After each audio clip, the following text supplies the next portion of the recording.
Jangan nanti sesudah negara lain mendaftarkan tarian-tarian tertentu kita ribut. Ini tagline-nya, working from anywhere. Ya. Halo teman-teman semua, saya Yasona Lawli, Menteri Hukum dan HAM. Hari ini saya akan memanggil Direktur Jenderal Kekayaan Intelektual berbincang-bincang dengan saya tentang hak kekayaan intelektual. Karena salah satu unit eselon 1 di Kementerian Hukum dan HAM adalah Direktorat Jenderal Kekayaan Intelektual yang sangat penting menjaga dan mengatur tentang perlindungan hak-hak kekayaan intelektual. Halo Pak Menteri.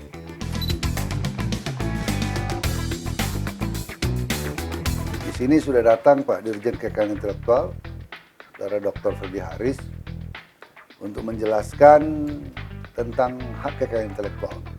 Seberapa pentingnya dan apa-apa yang masuk dalam kekayaan intelektual. Saya perlu mau menyampaikan kepada saudara-saudara semua bahwa kemajuan suatu negara sangat juga didukung oleh bagaimana kekayaan intelektual, bagaimana inovasi yang ada di suatu negara itu sudah sangat terlindungi dan betul-betul mampu didorong untuk dikembangkan. Nah, Saudara Ferdi Haris akan menjelaskan itu. Nah, Saudara Dirjen, bagaimana kira-kira sekarang Dirjen Kekayaan Intelektual melakukan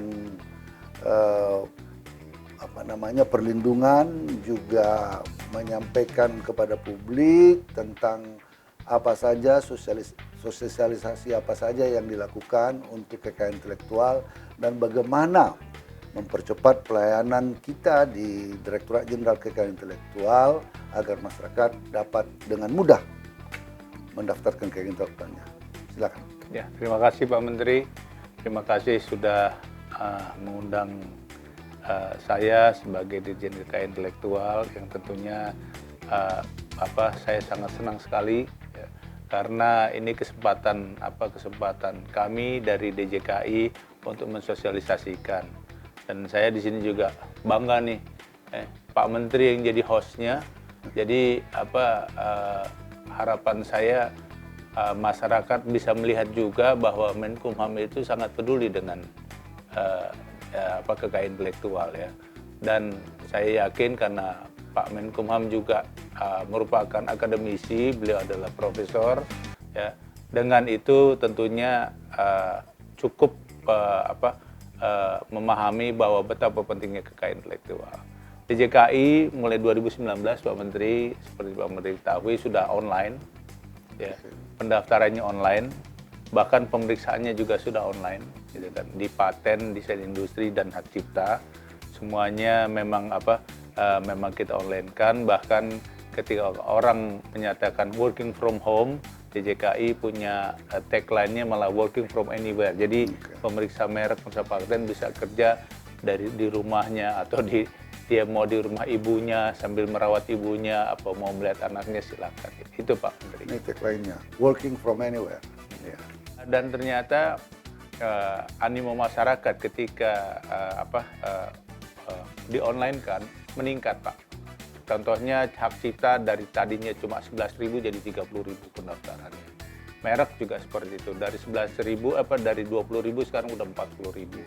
Nah, begitu juga paten. Tadi paten biasanya didominasi oleh pendaftaran paten asing, sekarang lokal sudah 30%. Jadi sesuai juga dengan motonya Pak Menteri pasti ya, Menteri Kementerian Hukum dan HAM. Mudah-mudahan kita bisa layani masyarakat dengan baik. Walaupun memang masih banyak persepsi yang agak kurang pas dari kekayaan intelektual ini. Tolong jelaskan juga, kadang-kadang masyarakat itu bingung. Apa itu? Sering dibilang dipatenkan, tetapi bukan hak paten, tetapi sebetulnya dia merek. Tapi mereka bilang apa? Coba jelaskan apa itu merek, apa itu hak cipta, apa itu paten, apa itu desain industri, bahkan IG. Ya, itu bukan Instagram, tetapi indikasi geografis. Jadi supaya masyarakat paham, oh ini masuk dalam kelompok hak cipta, supaya semakin jelas buat kita. Orang biasanya bilang suka mau patenkan mereknya. Iya. Sebenarnya karena dulu Pak Menteri, karena dulu namanya kantor paten, Iya. ya. Di Amerika juga bilangnya kantor paten, di Jepang kantor paten. Sebenarnya dia mau mendaftarkan merek dia ke kantor kita gitu kan. Dan itu ternyata udah agak terinternalisasi. Namun sebenarnya sangat berbeda. Kalau merek adalah satu sign di mana untuk kepentingan perdagangan barang dan jasa. Saya selalu katakan ya, handphonenya Pak Menteri itu kalau nggak ada mereknya mungkin cuma harganya Ya. $100. Tapi kalau udah ditempelin aja sama Apple yang agak bolong dikit itu harganya udah $1.000-2.000. Jadi betapa pentingnya merek tersebut. Kedua, paten. Paten ini adalah fungsi di mana dia untuk kegunaan umat manusia. Hal seperti ini Pak Menteri, ini namanya paten sederhana. Dia fungsinya buat apa? Nutup. Nah, sudah nutup. Itu aja udah paten tuh. Nah, masyarakat banyak yang belum tahu bagaimana paten itu. Seolah-olah paten harus bikin komputer yang besar dan banyak. Ini juga, tutup ini juga Pak Menteri, ini juga paten. Nah, bunyi tadi klek, itu juga paten. Jadi, kami yakin masyarakat Indonesia punya banyak inovasi, tapi memang belum mengerti bagaimana cara mendaftarkannya. Ada indikasi geografis. Ada Pak, banyak sekali Indonesia punya indikasi geografis. Kopi Pak, kopinya Pak Menteri. Kalau kami selalu contohkan kopi Gayo, kopi Kintamani, kopi Toraja. Dulu orang nggak ngerti kopi ini berapa. Kita punya 300 varietas kopi di Indonesia Pak. Kalau indikasi geografis artinya kalau kopi Gayo adalah kopi yang hanya boleh ditanam di daerah Gayo dan orang-orang yang hidup di Gayo Pak. Ini juga Songket Palembang. Songket Palembang juga seperti itu. Jadi bayangkan daerah kalau melindungi indikasi geografis ya, maka nilai ekonominya ada dan daerah pasti tumbuh Pak. Seperti di Italia ada wine yang terkenal, cheese yang terkenal, seperti itu. Parmesan, Ya. itu ada. Kalau saya menciptakan sebuah lagu, wah, di mana itu? Hak cipta Pak. Itu hak cipta. Iya. Jadi ini masyarakat supaya paham, supaya jangan pukul rata. Ada lagi desain industri. Ya. Jadi sebetulnya banyak dan itu semua bisa didaftarkan haknya di Kementerian Hukum dan HAM. Ya.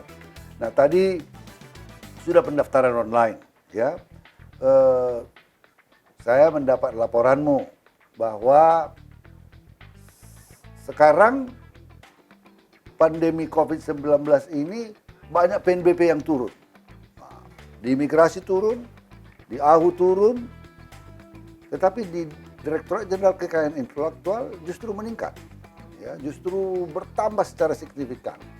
Itu tadi akibat kita betul-betul mencoba melayani masyarakat melalui sistem teknologi informasi, sistem online, dan terbukti ya cukup berhasil dengan baik. Bagaimana kemudahan itu bisa dapat dipertahankan? Apakah benar? Saya masih kadang-kadang mendapat komplain di merek. Nah, ini perlu dijelaskan, kadang-kadang terduplikasi. Nah, bagaimana ini? Coba contoh-contoh masalah yang membuat kadang-kadang orang merasa saya lebih dulu ini merek ini, tapi tidak didaftar. Ada orang lain. Ini ada pertarungan antara ayam geprek. Nah, jadi coba supaya masyarakat paham.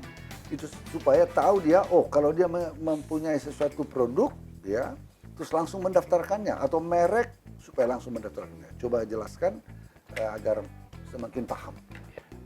Kita ketika pandemi COVID ini, kita di awal Maret kita berpikir kan sudah online, tapi tentunya masih banyak juga masyarakat yang pertama ingin bertanya, sementara loket ditutup, ya. Lalu bagaimana masyarakat ini mau menanyakan sesuatu, mau daftar. Maka kami buat program namanya Lokfit, Pak. Lokfit. Jadi kalau ada COVID-19 kita Lokfit 20, Loket Virtual 2020, Pak. Nah ternyata dari Loket Virtual 2020 itu sangat membantu, ya, terutama para konsultan KI, para UKM dan lain sebagainya. Jadi kalau mau tanya memang langsung bisa tanya dan lain sebagainya. Kalau mau mengirim surat juga seperti itu dan lain sebagainya. Itu mungkin yang menyebabkan masyarakat mau mendaftar. Jadi memang dimudahkan, Pak. Lalu masyarakat memang masih suka salah memahami tentang HAKI ini karena mereka suka katakan ya sudah pokoknya hakinya ada di pikiran gitu Iya. Pak. Padahal dia harus dikeluarkan, kalau merek dia harus didaftarkan, jadi semuanya itu harus didaftarkan, kalau enggak susah perlindungannya Pak. Contohnya tadi yang Bapak bilang ayam geprek bensu ya, tadinya 2 orang yang berkawan sehingga menjadi ribut mengklaim satu sama lain, padahal merek itu kan siapa yang mendaftarkan pertama itulah yang dilindungi. Begitu juga paten Pak, lagi ribut nih Pak, karena sekarang orang kan banyak kirim paket Pak, ada pembungkus yang bubble tuh Pak, yang kita ini. Iya. Padahal itu bubble itu sebenarnya sudah lama patennya, tapi karena habis nggak diperpanjang Pak, wah jadi ribut, ada yang mengklaim ini adalah paten saya. Jadi seperti itu, saya berharap masyarakat, ayo mari kita sadar lagi, daftarkan supaya nanti kita terlindungi. Kalau sudah lewat masa waktunya, daftar ulang. Daftar ulang. Ya. Online. Kalau ada masalah, ada ini, kemana mereka mengadu?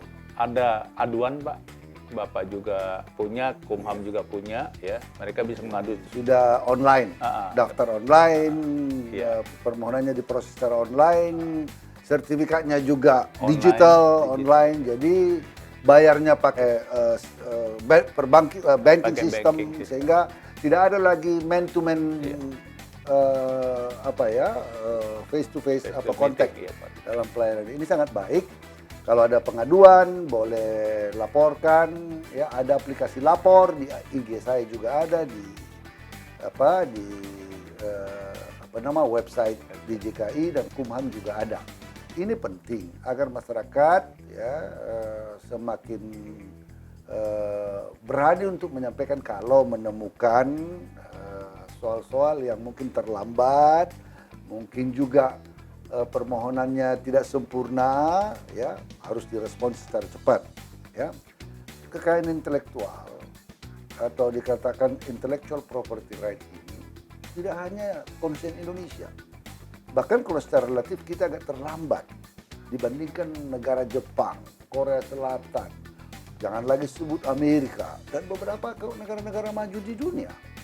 Ya, mereka sangat concern, bahkan dalam perdagangan kita dengan Amerika, kekayaan intelektual ini termasuk salah satu yang menjadi sorotan dengan Amerika dalam menetapkan GSP kita, General System of Preference kita, yang waktu itu saya dengan Pak Dirjen sampai ke Amerika bertemu dengan USTR untuk ini. Karena apa? Penting sekali. Bagaimana orang menciptakan farmasi obat-obatan, ya patennya dilindungi. Nah, jadi ini adalah concern dunia. Nah, dalam rangka itu, saya dan Pak Dirjen akan berangkat ke Geneva. Kami akan menghadiri sidang tahunan di World Intellectual Property Organization di bawah Badan PBB. Jadi WIPO itu adalah Badan PBB. Ya, kami akan menghadiri sidang tahunan ini, sidang General Assembly-nya WIPO. Kebetulan Direktur Jenderalnya akan berakhir, Dr. Francis Gehry, dan akan digantikan nanti oleh Dr. Darren Teng. Dan barangkali perlu disampaikan, buat pertama kalinya orang Indonesia kita calonkan sebagai Deputi DG. Orangnya nanti. Ya, buat pertama kalinya, ini kami boleh sampaikan, saya dan Bu Menlu sudah sepakat menetapkan orangnya. Buat pertama kalinya nanti, mudah-mudahan ini lancar, ya. Buat pertama kalinya nanti, salah seorang putra Indonesia akan mendampingi Direktur Jenderal WIPO yang baru menjadi salah seorang deputi. Dia menjelaskan laporan apa saja yang kita kerjakan di WIPO nanti. Di WIPO tentunya kita harus melaporkan karena banyak sekali perkembangan Indonesia. Pak Menteri kita sudah mengikuti Madrid Protocol, Ya. Beijing Treaty, Beijing Pak. Treaty. Ya. Dan itu bagian dari concern Indonesia terhadap Madrid internasionalisasi. Protocol, anggota ke 100. Jadi angka-angkanya ini juga menarik nih, di bawah kepemimpinan Pak Menteri. Madrid Protocol 100, kalau Beijing Treaty 30. Ya. Jadi ketika ditandatangani Beijing Treaty dan syarat Beijing Treaty adalah kalau sudah ada 30 maka dia entry into force. Ya. Jadi Indonesia jadi kunci Pak, jadi kunci Pak gitu Pak. Nah, saya masih ingat Kita daftarkan Madrid Protocol, kita juga daftarkan Beijing Treaty, diterima oleh Dr. Francis Gehry. Ini adalah bagian dari keterlibatan kita dalam dunia internasional. Kita juga bekerja sama dengan China. Pak Dirjen sudah pernah, walaupun saya tidak bisa hadir, Pak Dirjen sudah ke China, ke Jepang, ikut serta dalam pertemuan-pertemuan dengan kantor-kantor paten di sana. Di sana namanya paten, ya, di Amerika US Patent Office, ya. Di Jepang apa namanya GPO, ya. Jadi ini semua Japan Patent Office. Makanya orang sering dipatenkan, padahal ada merek. Jadi saudara-saudara, inilah apa pembicaraan kami dengan Pak Dirjen tentang hak kekayaan intelektual. Daftarkan hak kekayaan intelektual. Apakah dia merek, apakah dia hak cipta, apakah dia paten, apakah dia desain industri, apakah dia hak kekayaan komunal, tari-tarian kultural, tari pendek, tari perang nias. Ini pemerintah daerah harus daftarkan itu supaya terdaftar. Jangan nanti sesudah negara lain mendaftarkan tarian-tarian tertentu kita ribut. Maka daerah juga kami dorong, ya. Direktorat Jenderal Kekayaan Intelektual bekerjasama dengan kantor wilayah kami terus bekerjasama dengan pemerintah daerah untuk mendorong daerah mendaftarkan kekayaan indikasi geografisnya maupun hak kekayaan komunalnya seperti tari-tarian dan lain-lain, ya, maupun tentunya di daerah-daerah yang mau mendaftarkan paten bekerjasama dengan universitas, ya, yang baik dengan perusahaan-perusahaan yang mau membuat merek supaya terkenal. Tadi Pak Dirjen mengatakan, ya, HP saya ini menjadi mahal karena ini iPhone. Merek iPhone itu Apple itu menjadi merek yang membuat satu entitas dan kualitas. Louis Vuitton juga begitu. Karena dia mereknya Louis Vuitton, mungkin harga barangnya, materialnya mungkin ya cuma 30 juta harga materialnya.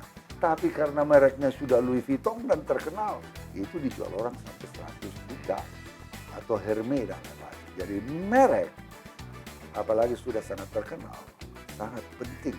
Daftarkan merekmu kalau kamu pengusaha dari sekarang dan hak kekayaan intelektual lainnya. Terima kasih guys, sampai ketemu kembali.